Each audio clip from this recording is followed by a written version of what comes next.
Welcome back, everybody, to the Calaveria podcast, your one-stop shop for all things supernatural. I'm your host, Jose. And I'm your host, Samantha. And that's right, everybody. We are back with a brand new episode. A little bit later than usual, but I mean, that seems to be our routine from now on. And as we mentioned in the last episode, we are probably going to stick to this sort of routine, right? Not necessarily uploading late, but once a month. And we never really had a consistent upload schedule. We don't upload our episodes on a specific day. We normally just did it every other week. So whatever day, our episode falls on is going to fall on, right? We can announce that on Instagram. So if you guys are following us, you'll be the first ones to know whenever we have an episode coming your way. But as always, we are staying very, very busy. And I know for Samantha, she just finished her second year of college. Is that correct? Yeah, that's correct. So many of you guys have been, probably finishing school at this point, and for some of you, you guys have probably been graduating. So on behalf of the Calaveria podcast, we just want to say congratulations to everybody who has graduated this 2023.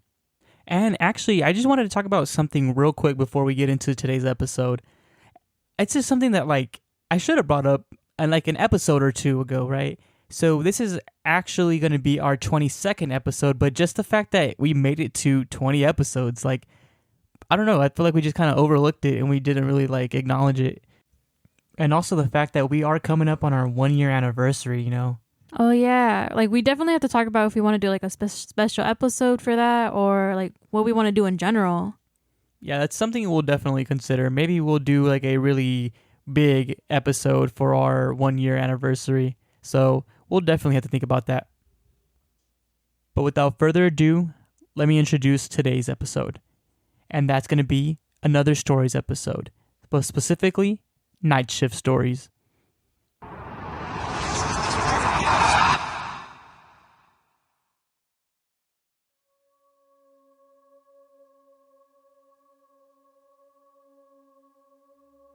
A few years ago, I was a CNA, certified nursing assistant. I worked at a nursing home and had a few encounters there, but nothing prepared me for what would happen when I started working at a hospice home. It's essentially where people go to die. The facility was amazing and worked quickly on getting people in. I can make another post about everything I did at the hospice home if anybody is interested. The point is, a lot of people passed away in the building, and a lot when I was working, from 7 p.m. to 7 a.m. I always opened up the window in the residence room after someone passed away, my way of freeing the spirit so they wouldn't be trapped. Unfortunately, no one else did this. On to the main point of this post. We have 2 wings of the building, and each wing has a huge linen closet. Tons of sheets, blankets, comforters, towels, gowns, etc. When you open the door, both walls are lined with racks filled with linen. You can walk down into the room a couple 100 feet, and then turn to the right, and it's a little area where extra stuff is stored. Things for bed baths and hygiene things for the residents. You're completely hidden when you are in the area on the right. A resident woke up around midnight, and I wanted to get cleaned up, so I was going to give them a bed bath. I went into the linen closet and headed to the area on the right. I was grabbing soap, toothbrush, toothpaste, a little basin, and other things. I heard the linen closet door open and close. We have 1 CNA and 1 RN on each wing during the night shift. I figured it was the nurse or the CNA for the other side. Sometimes we grab each other if we need help. I then heard a female voice. Hello? I'm just grabbing stuff for a bath. Do you need help? I answered, figuring it was the nurse. I'm so cold. I can bring you a blanket. Maybe I'll throw it in the dryer again like last week, I laugh. I turn around and head to walk back down the main area of the linen closet, and nobody is there. I didn't hear the door open again, so no one left, and there was no place to hide. I then feel someone grab my shoulder. I scream and drop everything as I turn around so quickly, and of course, nobody is there. I ran out of there so fast. I tried to tell the nurse, but I wasn't making any sense until I calmed down. She stuck by my side for the rest of the night. I didn't go back into the linen closet that night. When they grabbed me, it felt like it touched my bare skin. It was so cold.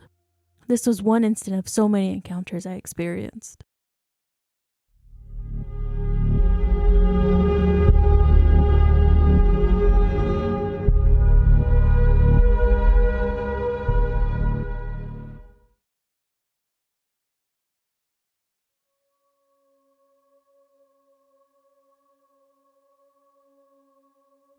Disclaimer: I'm not the best storyteller, but I'm not here to dramatize or exaggerate a spooky story either. Just thought I'd give my real experience. Not anything super crazy, but I hope this is the right place to share it. Also, trigger warning for anyone sensitive to the topic of someone unaliving themselves. After I graduated last May, I decided to take up a job at my local jail. Nothing long term, just figured I'd work a year and save up some cash before college. Flash forward a little bit, and I'm only a few weeks into training. I've always liked the idea that ghosts really existed, but at that point, I really couldn't say I ever actually saw one. However, that all changed while taking post one night. The time was little after 5 a.m., and I was sitting behind my desk, absolutely bored to tears. So being a good little deputy, I was spinning around in my chair, honestly, trying not to fall asleep. This was hour 11 of a 12-hour shift, so I'm just killing time before I go home. Now, to give you a little visual of where I am, I'm in a big giant room with a bunch of cells. At one end of the room is the officer's desk with the big windows behind it. These windows are super reflective, so officers can look into the pod from the hallway, but inmates can't look out into the hallway from inside the pod. At the other end of this pod are the cells. This particular pod has some cells that were behind a second pane of glass. Still with me? Because this is important, I promise. Anyways, I'm spinning around in my chair at my desk and happen to glance up at the reflective windows behind the desk. As I do, some movement catches my eye upstairs. There is someone walking around upstairs, out of their cell, but behind the glass. I stare in disbelief for a moment and instantly freak the fuck out. I'm thinking somewhere along the lines of, holy fucking shit, who the hell is out of their cell? At this hour? Oh man, my ass is fucking grass, man. I quickly turn around and see no one up there. I scramble and check the monitor that gives me control of the cell doors and make sure all of them are locked, which they are. I even go up there myself and make sure everything is secure as can be. Somewhere in the middle of me making sure I'm not about to get fired, it dawned on me. That was a motherfucking ghost. There was no mistaking it. I 1000% saw someone up there. Now, I don't mean I saw a quick little shadow or a suspicious looking speckle of dust. No. I was distinctly looking at someone in an orange jumpsuit walking around. I could tell you this guy's haircut, his height, general build, and even what kind of beer he had. To be honest, I was totally banking on this happening at some point. I mean, for my first day, I could tell that this place was uber haunted, so I immediately get my corporal on the horn and tell her excitedly that I saw a ghost. But things don't end there. After that, I was bragging to anyone and everyone about my little encounter, with some mixed reactions. My sergeant says he doesn't really believe in ghosts, but some deputies told me they've definitely seen some paranormal stuff on duty too. However, it's what the sergeant on day shift shared that has really stuck with me. He told me that they had an inmate commit suicide in that same pod a few years prior. I had already been told that by a few people who've been here a while. I gave a description of the guy I saw, and we decided to look up the inmate just to see if they looked the same. It was him. It was definitely the guy I saw walking around upstairs, right down to his skinny face and the billy goat beard. There was no mistaking it. I've talked to some inmates about it, and I've had more than one tell me that sometimes they can see and even hear someone walk by their cells and peeking in at late hours of the night. It can't be a correctional officer they're talking about because they're always wearing an orange jumpsuit. Well, that's my spooky experience. I didn't really have any notable encounters after that, but I'd be happy to answer any questions any of you might have. But I hope you found this interesting.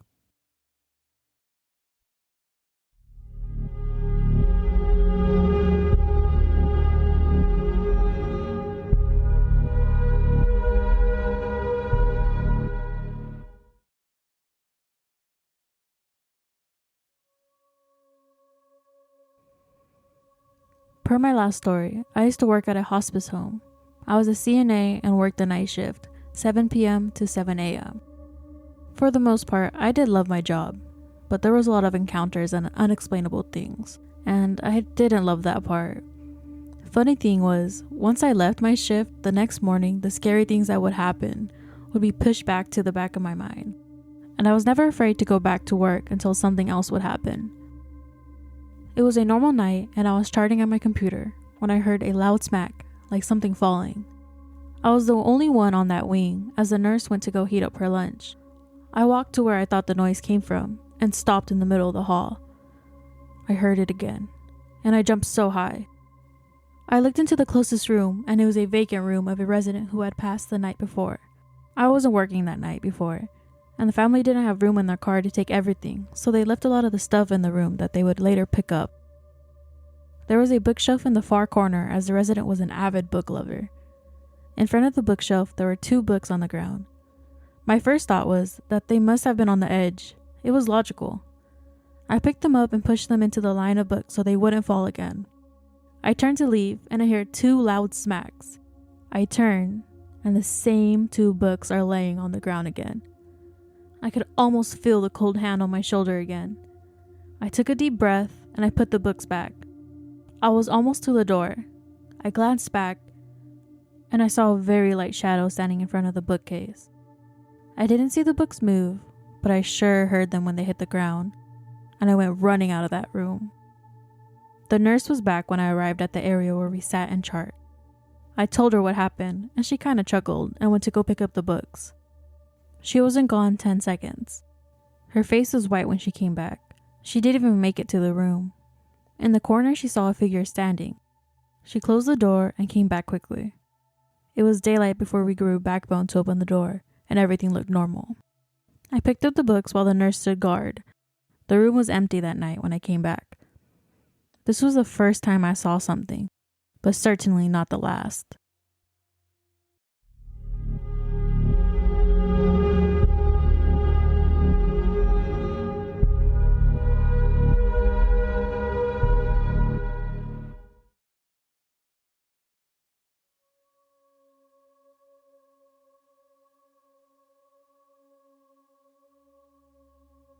I'm completely new to Reddit, but have been reading people's stories for a while, and I have decided to add some experiences I've had whilst at work. I'm a carer and have been for about 5 to 6 years and prefer to work nights, as it's a calmer working experience. I've seen and heard many strange things, but 2 that stick out to me I've decided to talk about. Number 1.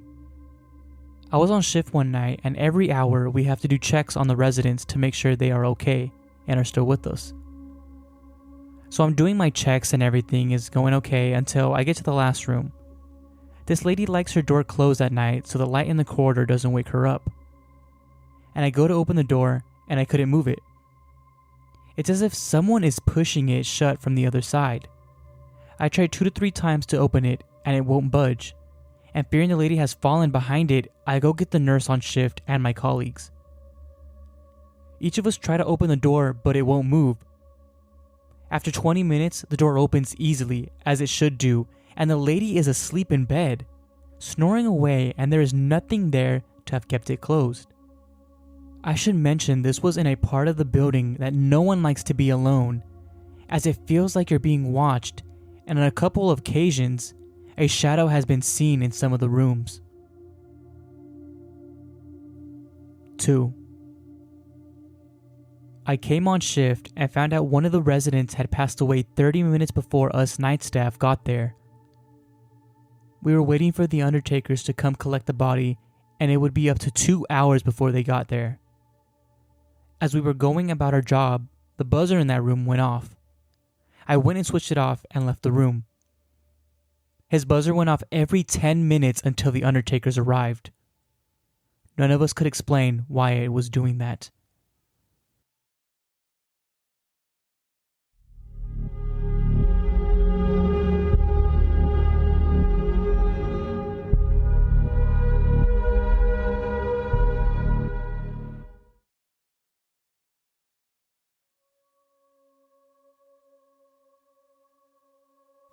I've been having some strange happenings at the station I work at for about 2 years.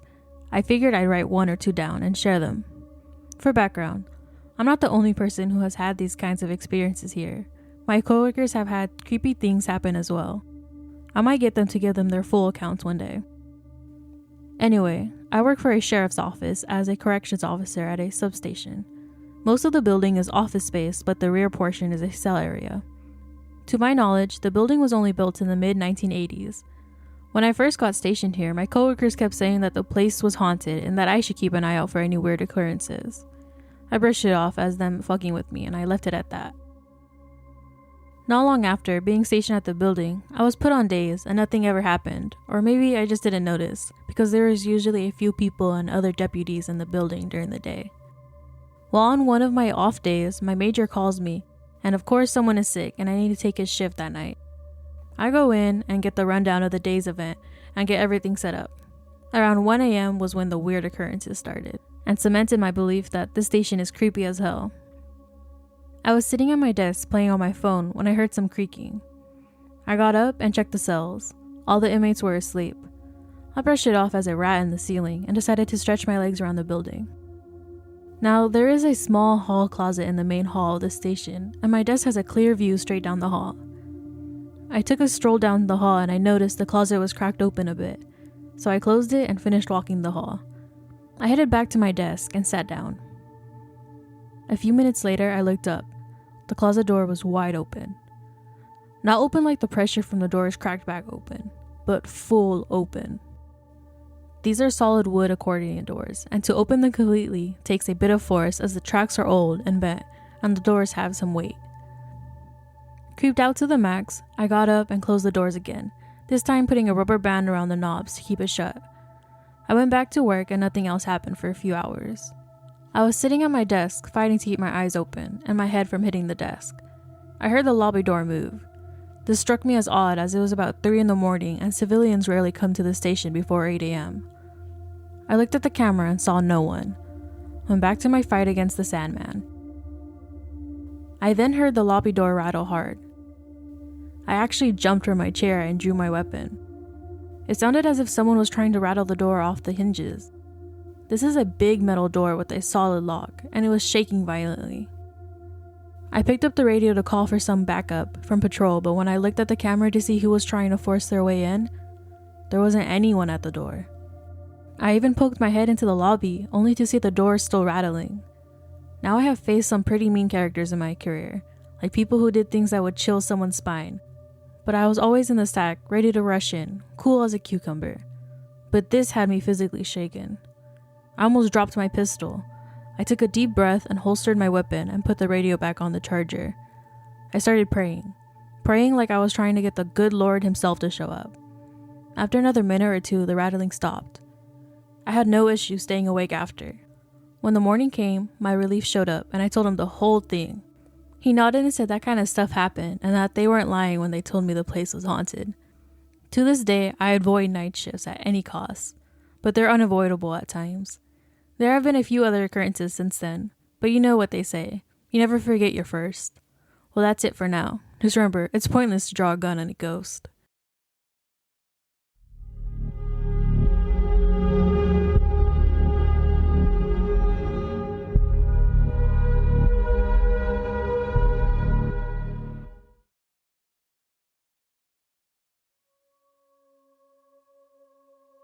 So for context, I am in the Navy.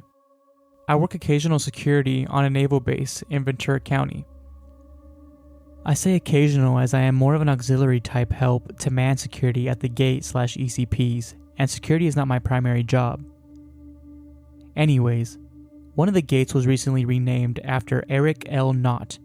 He was a CB, or Navy construction worker, who was killed by enemy mortar fire in Fallujah in 2004. That's all I knew about it. He was a young guy who was killed and it was named in honor of him. But then I heard something else. His unit was Naval Mobile Construction Battalion 4, or NMCB-4 for short. That unit is garrisoned in that base when not deployed. While standing the night shift on a Saturday night, me, a CB from NMCB-4, and a third unimportant person were shifted at Knott Gate. 0300 pulls around, and there is not a soul in sight, not even the occasional car driving through the intersection. We are all struggling to stay awake, when a car's headlights partially blind us. I step out to greet the driver and check his credentials.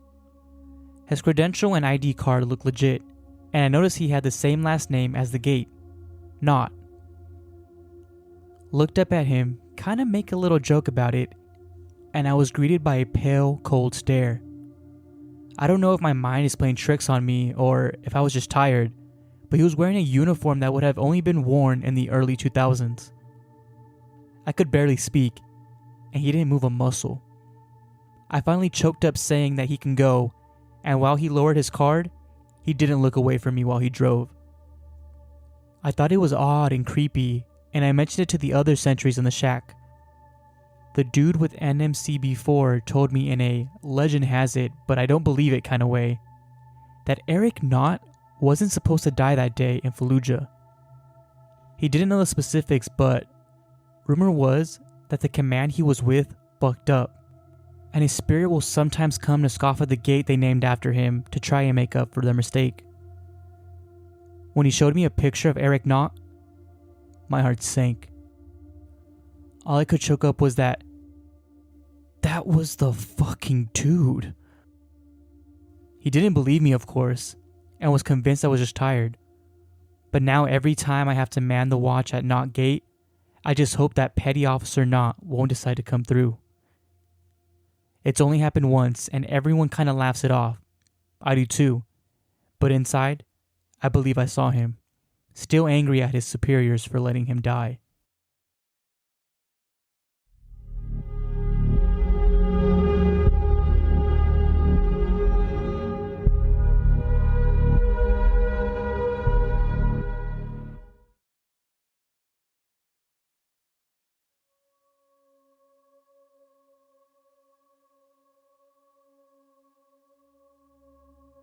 I have been working night audit at a small hotel for over 2 years now.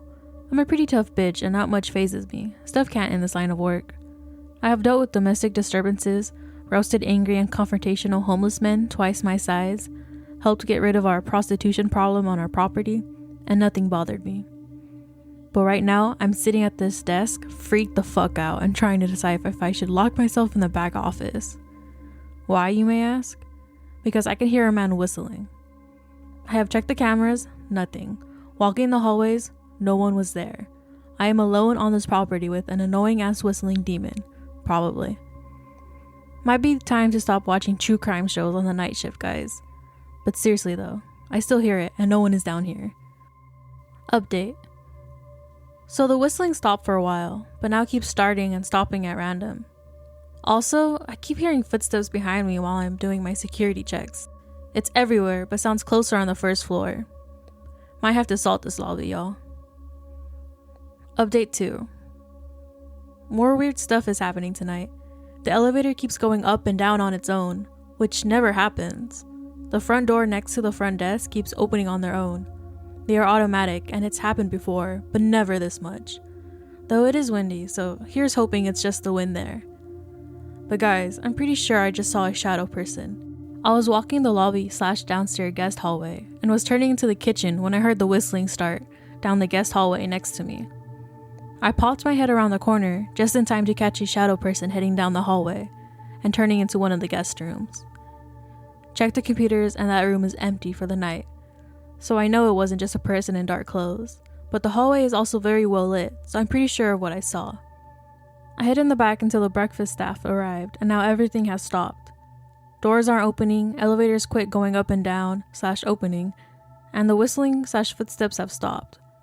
I'm super ready to get off this property, y'all. Update 3. So I am home safe and sound now. It got kind of intense there for a bit, but right before the breakfast attendant came in for the day, all the activities stopped. I don't really have an explanation, but I am working again Friday, so I'll keep my eye out for anything unusual going on.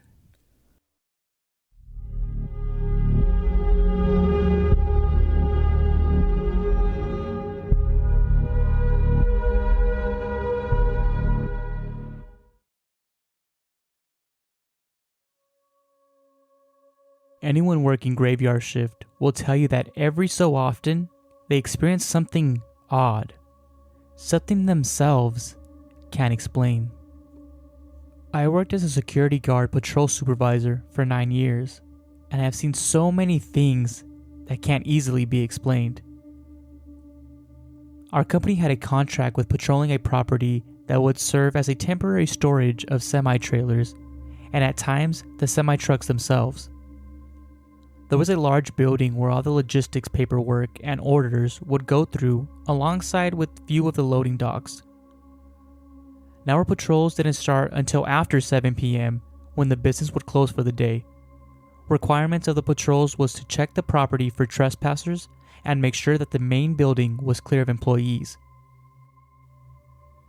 Also, we would have to check and make sure that the building was alarmed and as well as respond to alarm calls. At the last patrol, you would disarm the alarm and drop off your report of the times that you patrolled the property and then rearm the alarm system once again before leaving.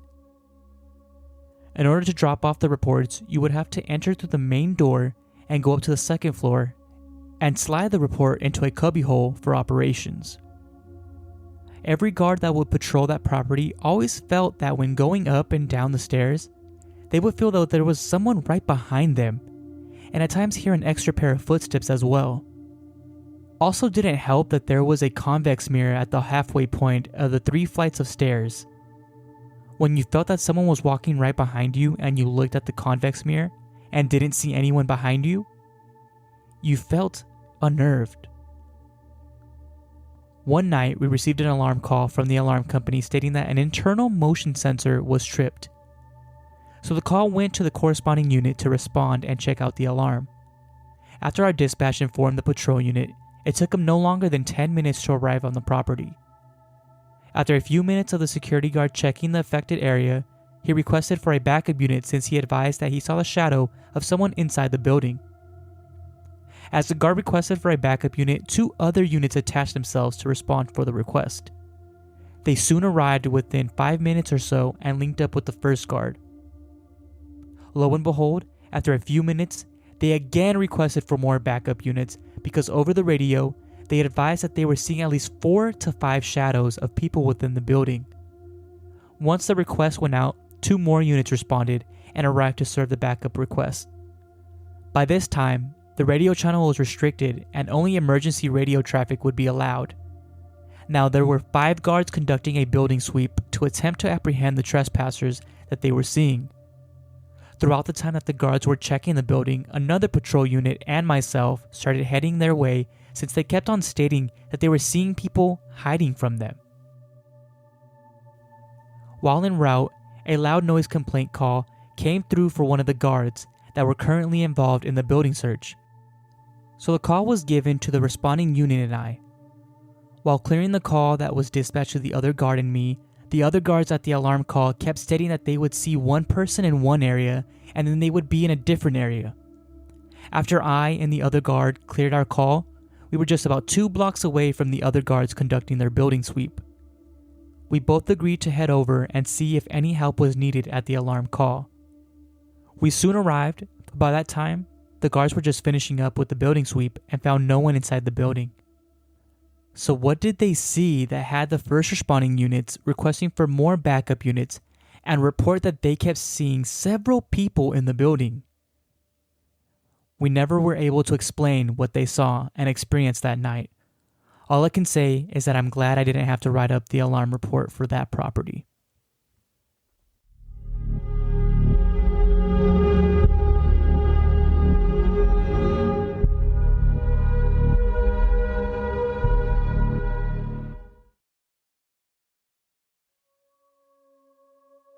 With it being Halloween and all, I thought I'd go ahead and share a story that happened to me a few years back. My parents moved after I got into college, and I was home for my first summer after college. I had been applying to a bunch of jobs, but got nothing, so I just went to a temp agency. I got a 2-week temp job at a HQ of a very large company, won't say which one. It was a pretty relaxed job. I came in about 5 in the afternoon, everyone would leave, and then it would just be me, 2 older IT people who shared an office with me, and a security guard. My job was to take these reports that were sent to print off throughout the night and have them ready on people's desks in the morning. The building was giant and pretty old, so it took some getting used to finding my way around it. I really only did about 15 minutes of work an hour, until around 11, when I just let the reports pile up. On my second week there, I went out to deliver the last load of reports for the night. The 2 IT guys were in the office when I left. The security guard was reading at the front door. I had to pass through the accounting department at one point, and here's where it started getting scary. The accounting department was essentially a very long hallway with offices on either side. As I'm coming around the corner to go down it, I see a large man in a suit kind of power walking very quickly. It was about 3 in the morning, so this was really odd, and I waved at him and asked him how he was doing. He gave me no response, and just kept on coming down the hall. At this point, I was thoroughly freaked out and pushed myself up against the printer until he walked by. However, he never came by, which confused me further, as there really was nowhere he could have gone. On my way back across the building, I saw the security guard in the same place as before. Both of the IT guys were still in the office as well, and swore they hadn't left. As it happens, my dad works in the accounting department at the company. I told him about it and asked if anyone had died at the office. He told me there had been 3 people who had heart attacks and died there.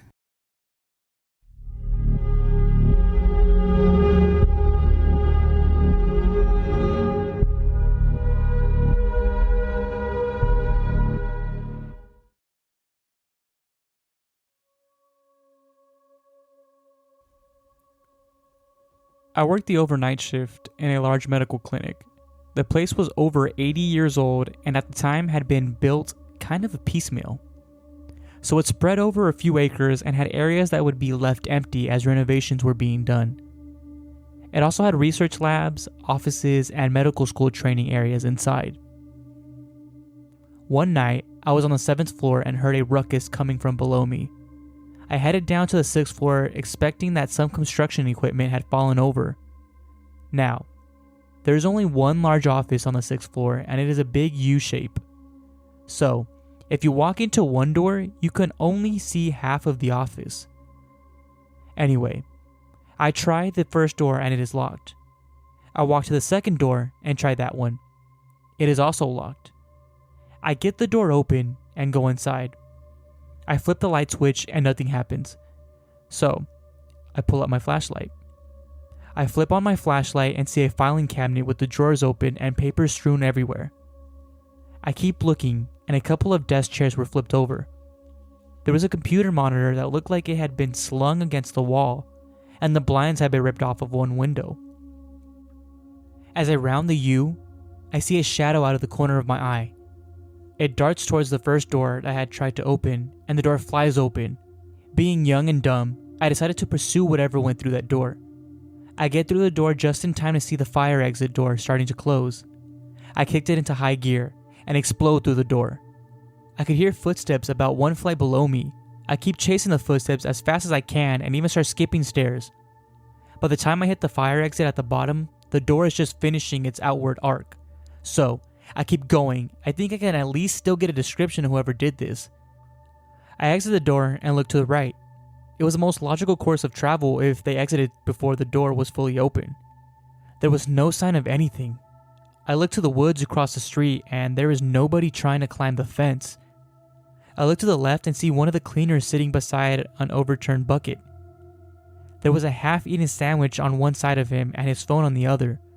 I asked if he saw anyone. He said he was sitting on the bucket when the door flew open with enough force to knock him over.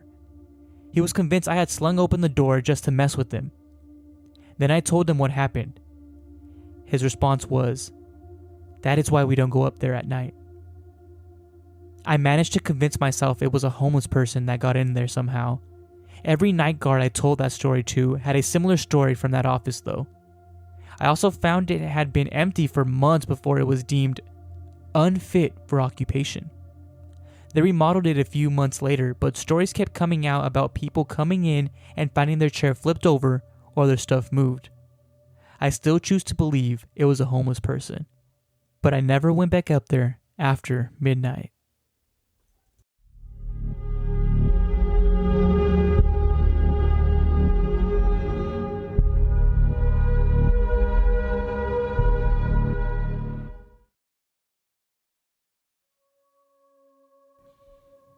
Let me start this off by saying I'm bipolar. I really want to believe this is just one of my hallucinations, or maybe even a medical condition, but due to the reasons I'll explain, I know it's not a hallucination. It scares the fuck out of me. A few months ago, maybe around September, my husband and I decided to go eat on a further place in our college campus. It's about a 10-minute walk from where we lived, and we don't usually eat there because we have a place to eat right next to us. We just wanted to change things up. We took a scenic route because the leaves were just turning and it was just a nice day. It was some sort of break because most of our friends were gone, and so was most of the student body. Most of the parking lots were completely empty and devoid of people, which is why this man caught my attention. He was in a long sleeve red shirt and was standing next to a parking garage east to the sidewalk where we were on. It was a small sidewalk branching off from ours, leading to a car garage. His head was turned towards us. He gave a small wave and I awkwardly waved back. I had a pit in my stomach and something about him gave me serious uncanny valley vibes. At first, I couldn't tell what was wrong with his face. I knew something was wrong, but I couldn't tell what. I have astigmatism and my eyesight is pretty bad.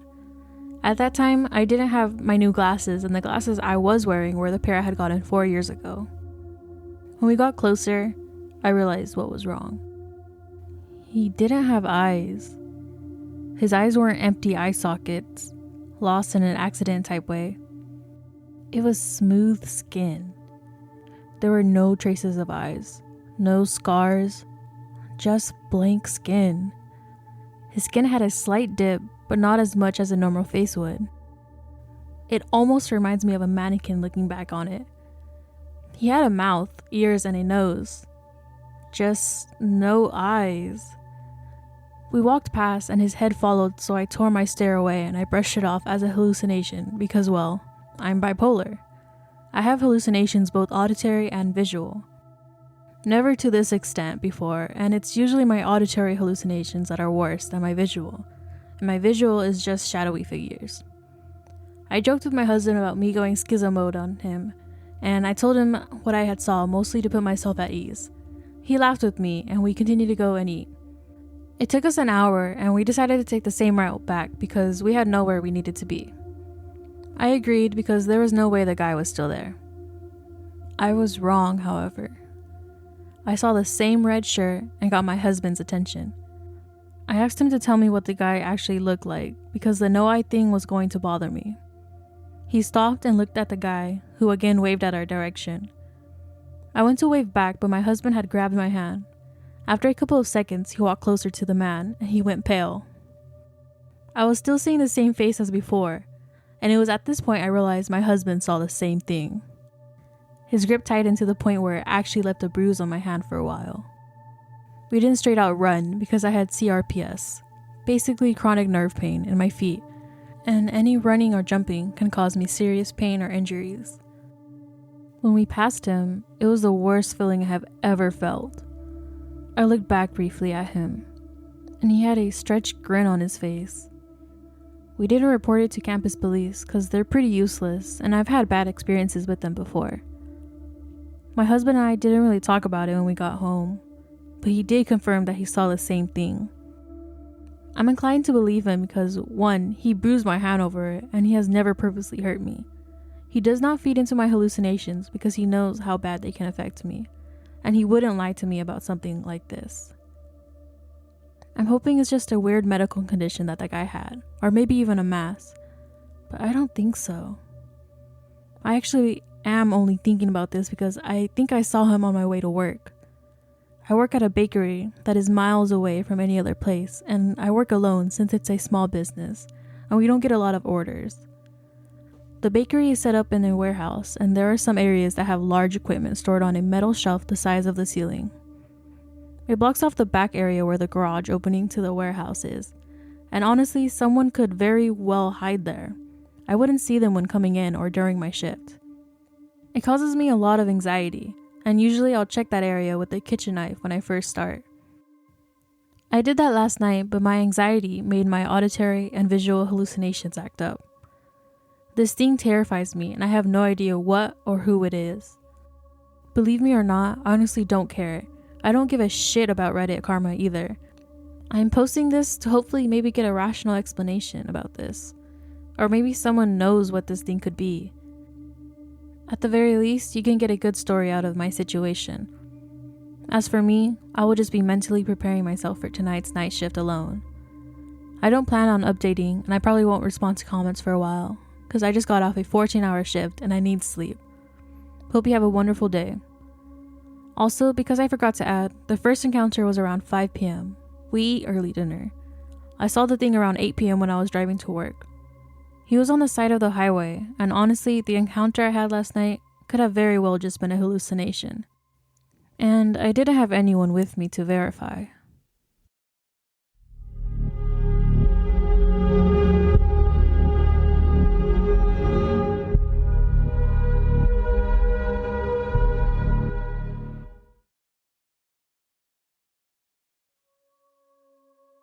I used to do trauma scene work back in the 90s/early 2000s. We would respond to murder scenes, suicides, unattended deaths, fire-related deaths, explosions, and any manner that someone can die or be killed that would damage property. One night, I was at work 24/7 on call. I get a job that a house fire happened earlier in the day and killed multiple people on site. We usually got the call when the fire department or other agency released the property, and they would normally call a company like ours to secure the property.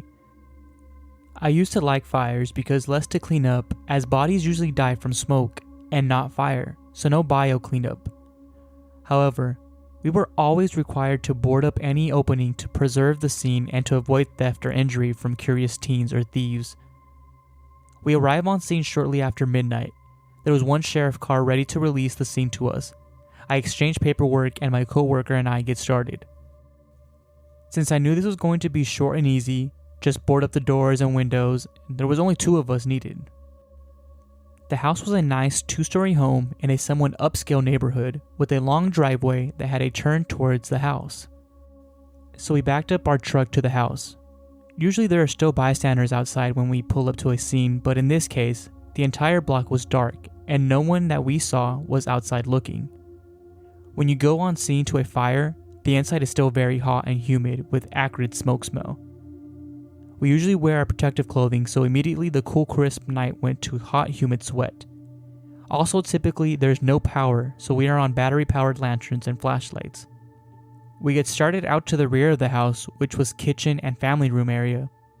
We boarded up the broken windows, as usually the fire department breaks open venting when they put out a house fire, and also usually cut a hole in the roof to vent. If it was like that, we didn't bother boarding that up since it wouldn't be easy for a thief to climb up, and it would be more dangerous for us to attempt to cover it in the night.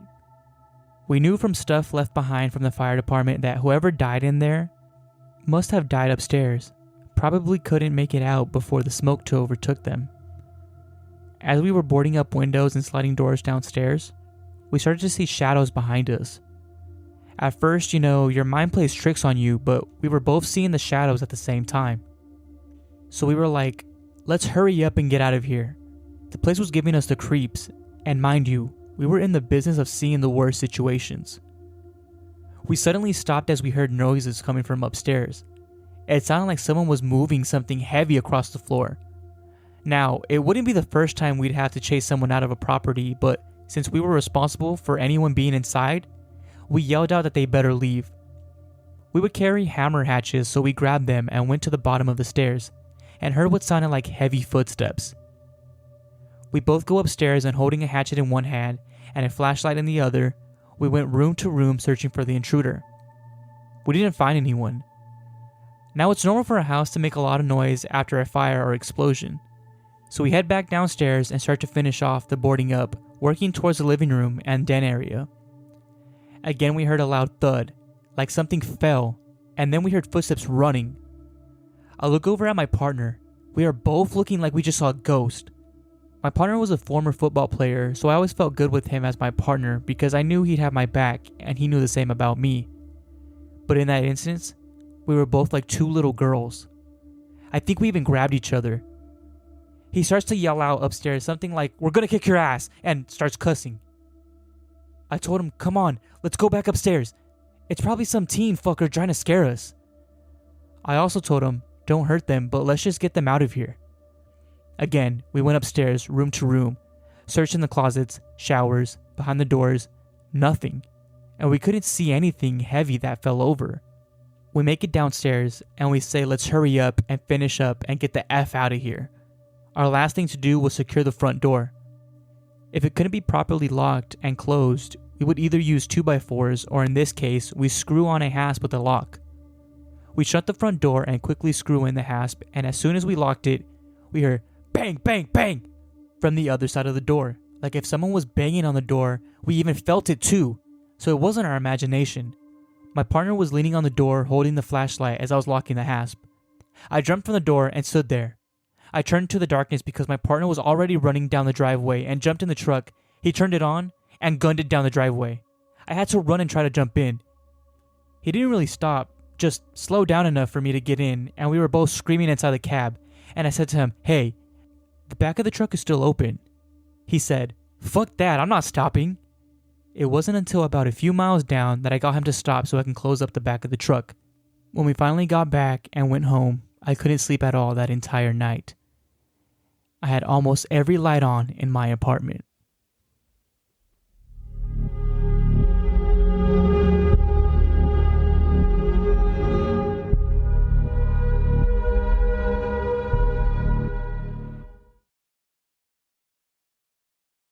You just heard Hospice Home Haunts Part 1 and Hospice Home Haunts and the Book by the user Starkey4. My Station is Creepy by Lawful Good Boy. Kinda Freaked Out at Work Tonight by Geronimo Allens-Y. Late Night Shift by Black Dynamite. An Eyeless Man by Nightlight 51. You also heard Former Jail Deputy Saw a Ghost at Work During Night Shift by user Totally Not a Bot 25. Night Freakouts by an unknown user. Military Experience I've Had Recently by user Soggy-Option-7602. Graveyard Shift, Sorry for Being a Bit Lengthy by user Edgars7820.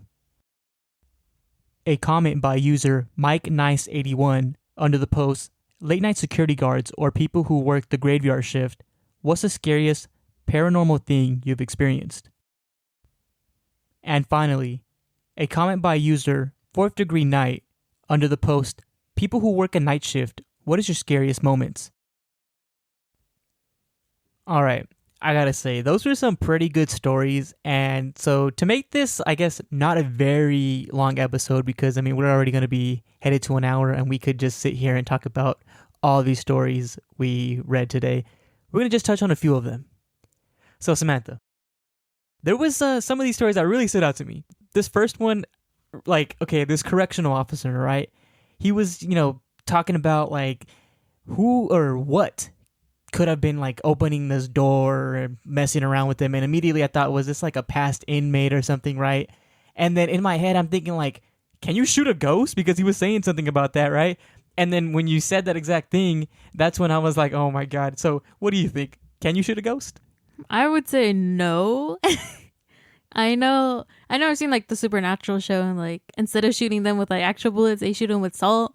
So I don't know if that would even be possible, but I don't think we could shoot a ghost. And like he said in the story, he ends it with, "You can't pull a gun on a ghost. You can't. Like, what's that gonna do for you? It's not gonna protect you." I thought it was just really funny because it's just like, in that case, in that scenario, like, obviously weapons work well on humans and stuff, but what do you do to something you can't see? So I just wanted to touch on that real quick. But the real stories I wanted to get to were your fourth story. So the one about the shadow person, like, whistling, right? And immediately I was thinking, like, is that El Cibon? Right? And it was just so weird because, like, obviously we know about him whistling and everything, but, like, the whole shadow aspect, and I was like, okay, obviously that's not him, right? And it was just really weird. What do you think this was? I'm not sure. Like, they talked about how, like, a lot of strange things have happened at the hotel, like, just in general, nothing, like, supernatural or anything like that, like, just crazy stories happening. So I'm pretty sure this hotel, like, has history to it. So maybe it's like a past visitor who just passed away in the room or something, just messing with the person at the front desk, like just being bored, That's what I'm assuming it is. Yeah, and then the whole thing about like hearing footsteps behind this person, right? I don't know if I mentioned this in a previous episode. I'm sure I did, but I talked about the fact that I used to work at a car wash, right? And at this car wash, I had an experience where I seen something on the security camera and all that stuff. And basically, I was kind of like, whether or not this car wash was haunted. Well, I had some similar experiences there. When you were reading this story, it was like, I was just thinking about this. I would hear footsteps in an area that was super loud. Like, if you know if any of these like automatic car washes, there is for those of you that worked at a car wash, I don't imagine the overwhelming majority of people have worked at a car wash, but if you haven't, let me just explain this to you. So there's an area where they have all the chemicals and machinery, like basically like the engines and motors to help like the car wash function, right? And this is stuff that's hidden from the public, obviously. So this room, it would be where all our cleaning supplies and storage supplies would be, is very, very loud because during business hours, it's constantly on the entire time. I would hear footsteps behind me when I couldn't even hear my own thoughts. Somehow though, out of everything, I would hear like if somebody was dragging their feet behind me and there would never be anyone there. So instantly I had a connection with this story because of that, and I have to say, like, this hotel is haunted for sure, and I would definitely quit if I were this person. I mean, I know the person said that they're pretty shaken up by it because, like, they've experienced crazy stuff, but, like, this was something that was freaking them out because, like, the prior stuff was just, like, real life, like, I guess, like, real life horror, like, thrilling stuff. Like, I don't know how to describe it, but this was different. It was something that they couldn't see. They would check the cameras and nothing was there. It was just this crazy stuff happening, elevator doors opening and no one being there.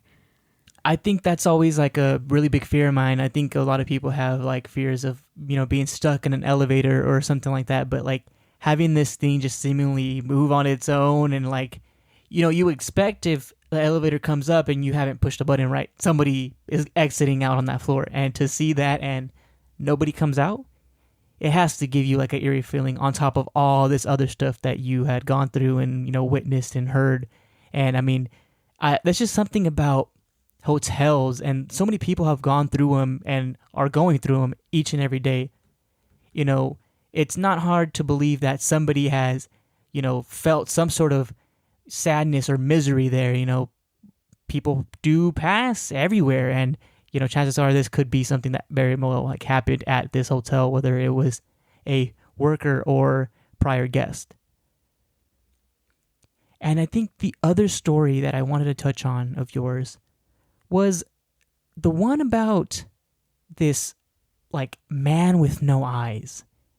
I thought that was very interesting, just given the entire, details of the story. At first I was kind of thinking like, where are you going with this, right? This person was talking about having bipolar disorder and how it kind of came with these like hallucinations and how they weren't entirely, I guess, on board with this being like 100% paranormal. They were kind of like trying to think logically, like, what, these are my hallucinations. I am seeing this person and he's just seemingly there, just staring at me, but he has no eyes. So they go on to talk about like their boyfriend, right, also seeing this.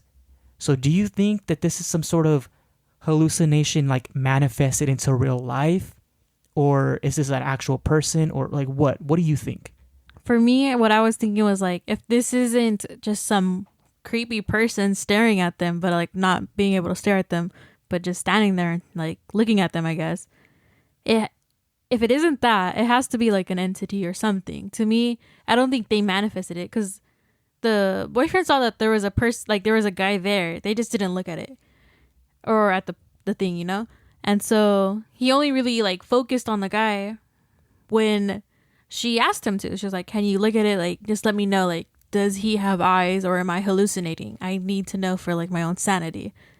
And when he checks, he's just like, oh shit, like, no, this is this is legit. Like, this is an actual person just with no eyes.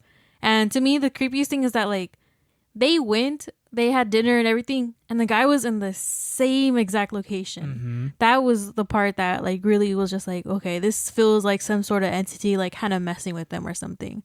And the fact that he smiled while looking at them, yeah, like, that that's just so creepy to me. And I think it's definitely not one of their hallucinations. I know later on they said that they felt like they saw the guy again. Maybe it was, maybe they aren't. Like, maybe it wasn't like the same guy or something like that. But like, I'm not sure. What do you think? Well, I mean, this honestly, like, it made me think that, like, is this person following her, or them? Because it's not just her anymore looking at this thing or seeing this thing. It's also the boyfriend. So I don't know what it is, right? This is why I'm saying, like, I don't know if this is some sort of like manifestation of her hallucinations, or, for all we know, something that, like, I mean, it doesn't seem like this is something she's probably witnessed before, obviously, because it caught her so off guard. But the fact that, like, she considered it, it leads me to believe that this person has probably seen things similar to this that they can't explain, and they just kind of chalk it up to a hallucination. And for all we know, they probably had a similar situation in the past where they think they have seen something, and then they kind of ask for confirmation, and they're like, oh, no, there's nothing there, And so they kind of just chalking it up to, okay, you know what? This is my hallucination. But in this event, like, it's just that weird, eerie feeling where this thing, whatever it is, it seems to be following her, and for whatever reason, it wants to show itself as well to the boyfriend. I don't know what it is, and honestly, I don't know what I would do in this situation, especially having, gone to lunch, or, I mean, not to lunch, but, like, eating dinner, right? And, like, you'd think you would spend at least up to, like, an hour. Not only that, I mean, they walked. So this took a while for them to accomplish, and then to walk back, and this person, or, I mean, if we could even call it a person, right? Whatever this is in the exact same spot, just smiling at you with no eyes. She said almost like a mannequin, like how it's just smooth. It's not like, oh, maybe like they had their eye removed or something like that. Like they just, have an eye socket there or something like that. It's just smooth as if they were born with no eyes. And like, to me, that's what really threw me off. Like, it made me think of Slender Man almost, like those depictions of how Slender Man has no eyes. It made me think of that. But the guy still had like the rest of his features. And it's just creepy to imagine that the same guy is just standing there. And to me, it made me wonder, like, how did he know that they were there? And how did he like wave at them or something like that if he had no eyes or stuff like that? Exactly. That I think that kind of just confirms to me that it is, whatever it is, a spirit, an entity, whatever you want to call it, it's definitely not human. And I mean, it just really doesn't make sense how somebody can have, I mean, obviously there are people who go through things and they lose, say an eyeball or whatever. And I mean, I know these things happen to people, but there's just something very different about this. Mm-hmm. Like, I would have thought he would have spoken to them when they passed by, like he's obviously acknowledging them by looking in their direction. He's obviously smiling at them. Like, he's aware of their presence. So I would have thought he would have said something. Exactly. But nothing was said. And so I think that's what makes it even creepier.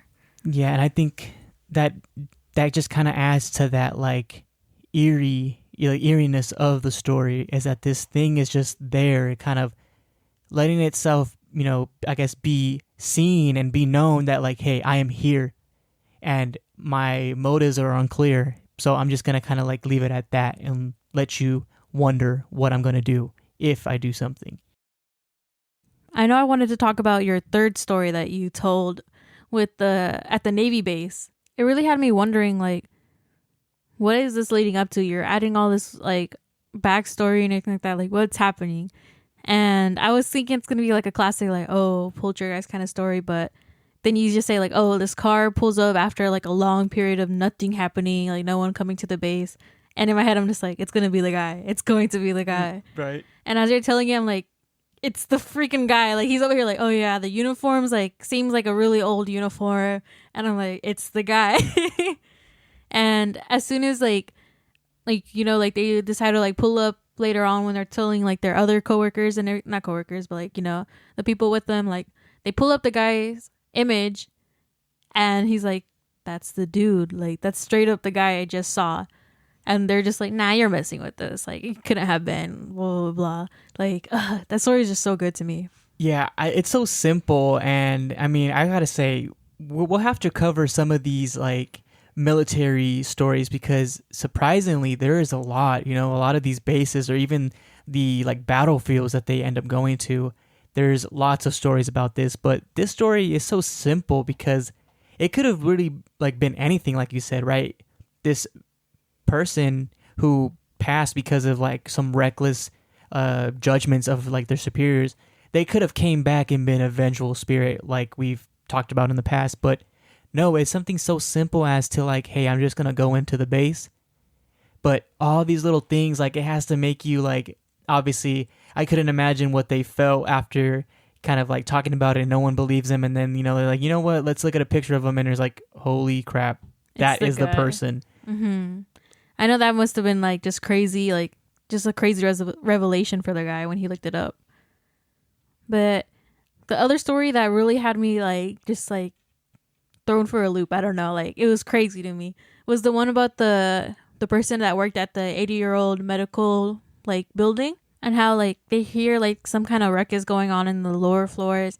They go to investigate and they don't see someone, but like they see like a shadow of someone like leaving and like going through or like the floors or something like that. And how they start having like this intense chase with them, and they're like trying to go after them. In each corner, like they barely see like a small part of the person, and the person is opening doors. Like it's not like it's just something they're seeing and they're following it. No, like this person is opening doors, closing them, and everything like that. And how at the end, the person that they're chasing opens a door, and this janitor on the other side almost like just falls over. And then like 2 seconds later, the person comes out, and he's just like, did you see the person who just ran out? Like, where is he? Like, I'm trying to get him, because like he made a mess down there. And the janitor's just like, what are you talking about? Like, why'd you open the doors like that? Like, you're crazy. Like, why are you doing this? Like, that story had me like, what the hell? Yeah, and I think it's just like the cleaner's response when he tells them like what happened, that's why we don't go up there at night. I think that's like, it just kind of shows you the type of place that they're working at. Like he says, it's over 80 years old, and it's one of those where he says like piecemeal, type of building, like just kind of put together. Like, who knows what this is, because the lead up to what happened, the ruckus, like he says, or this person says, and all the papers and chairs upside down and all this. And then the simple, like, there was a little detail that, like, if you don't really pay attention to the beginning, you kind of overlook it, right? Where he tries to open one door, it's locked. He ends up trying to open the other one and is able to unlock it. When he gets into this floor where, this supposed, like, person is, which turns out to be, like, this weird shadow entity, they end up going through that first door that he tried to open, or this person tried to open, right? And weren't able to open. And now it's like suddenly unlocked for this thing. Exactly. Like how is it that this thing, right? We can't call it a person or whatever it is. Yeah, we're not really sure what it is, because they never got a good look of it. But they're able to do this, and I mean, they used a lot of force where this cleaner says that they'd almost knocked them off of their bucket that they were sitting on. Yeah. And just like, to me, I was trying to think of like how like the janitor felt, like just this person comes in running after they almost fall off like their bucket, their chair, and these doors are wide open. I wouldn't really believe this person. I'd be like, oh, you're just messing with me. But I would be a little freaked out, because like this person is obviously like out of breath, because they've been chasing someone up and down stairs, like going crazy. Like I'm pretty sure the person would be out of breath. I feel like I would have if I had been running after someone. Right. And I'd be a little bit freaked out if I was a janitor. I'd be like, okay, obviously this guy is like, I would be inclined to loot the guy. How would you have reacted if you were the janitor in this place? I mean, honestly, I think, reverting back to just what the person said to him, right? When he explained like, oh, this is what happened. Like, you didn't see him? He's like, oh, that's why we don't go up there at night. That's why we don't do that. I'm sure that they've experienced this before, or they've had their own experiences, because at the end he's even said that he spoke with like night guard, and that they had similar stories to this, and that other people have like gone onto like their cubicles or their desks to just find that like their chairs are flipped over, or stuff is missing, or it's been moved. There is definitely something there. And I have to say, I mean, just given the age of the building, who knows what it was before it was built, so like it could have really been anything. And it seems like this janitor specifically, right, like he's kind of gone through it himself, and he just kind of get used to it, because after a while I feel like there's nothing really you can do, especially when it's like a workplace or something like that. You could, if this was like a home, you could do something about it. You could try to smudge it, or do whatever it is, these different techniques of like getting rid of spirits, but like at a workplace, you know, you don't really hear of people doing that sort of thing. Yeah, I don't think I've ever heard of a place doing like smudging their workplace or anything like that. So, I mean, I guess that's why all these stories are happening, you know, all these night shift, graveyard shifts. That's why these stories happen. But speaking of graveyard shifts, I have a TikTok for us. And I showed you it, and basically I'll describe it to you guys. What it starts off with is you hear this banging as this guy is like zooming, like not zooming in, but like getting closer to this window. And it looks almost like a hotel kind of place, like setting, right? And as he's getting closer to the window, you notice this arm underneath the window of like the blinds banging against the window. That's what's making the noise. You're like, okay, like why is like, it looks like a little kid's arm. And like, why is this little kid banging on the window? And then you start hearing this laughing from the little kid. He's like giggling. And then the worker, who I'm assuming they're the worker because it says graveyard shift, right? They're heavy breathing. They're like freaked out. Like you could tell like they are scared. And as you're watching the video, you realize why. He pokes into the room, which the door is open, by the way, guys. And he sees no one on the other side. There's not a little kid, nothing. And the banging stops slowly. He checks back on the other side and the banging doesn't continue, but he shows like it's the same window. And I think he even takes it a step further, right? Like he even moves the blind to show that there's nothing there, which I mean, like Samantha said, when he pans into the room, you'd easily be able to see if there was somebody there because it's not like a long curtain that touches the floor. Like it ends where the window ends. Mm-hmm. And like as he's entering the room, you also see like no one else is there. Like the room is completely empty. But when he, like in the beginning of the video, when he's approaching it, it's just this little kid laughing and banging on the window, like almost like playing with him. And it makes me think of like these child spirits where like they died in this place and like maybe they're trapped there and they like playing with the workers and messing with them because they think it's like a silly joke.